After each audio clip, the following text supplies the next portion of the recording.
This is our latest version of the smart leather cutting system.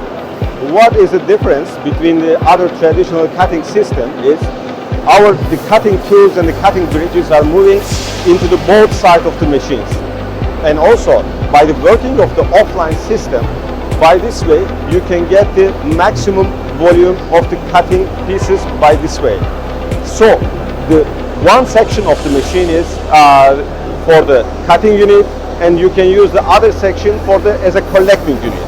And with the advantage of this movement, then when you collect all the cutted pieces over here, then you can move the cutting tools onto the right side, and you can make the preparation of the other letter in the next section. So this is with also the 4 projector system on the top. Then you can see very easily all the patterns onto the surface, and also all the drawings and all the descriptions.